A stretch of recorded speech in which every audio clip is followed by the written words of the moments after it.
પછી દર્શન કરીને અમે નીકળી ગયા લાઈનમાં આગળ અને આજુ જવાનું છે મોટા મંદિર અને ફાઇનલી આપણે પહોંચી ગયા મોટા મંદિરમાં અને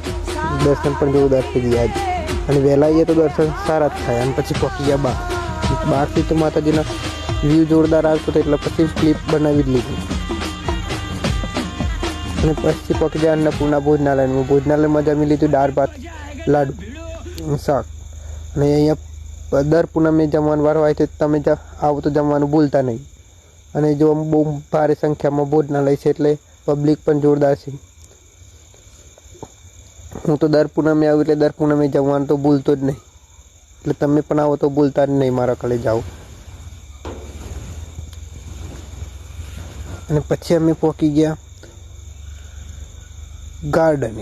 અને ગાર્ડનનો વ્યૂ તમને બતાવું જુઓ અને આ પબ્લિક બધું ગાર્ડનમાં ફોટા પાડવા જ આવતું હોય છે ગાર્ડનમાં એટલો જોરદાર વ્યૂ છે કે વાત કે આ છોકરાઓ એટલી હેચકાની મજા લે છે એક બાજુના ભાઈ બંગડી વેચે છે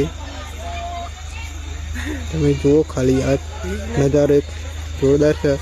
રીલ બિલ બનાવો તો આવી જવાનું આપણે દીપેશ્વરી માતાના મંદિરે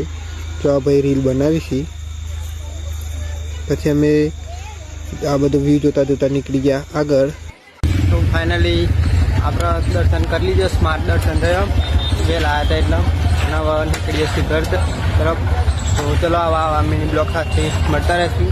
અને આ મિની બ્લોગ ગમ્યો હોય તો લાઈક કમેન્ટ જરૂર કરજો ચલો મળીએ ના મિની બ્લોગમાં જય અંબે જય બાય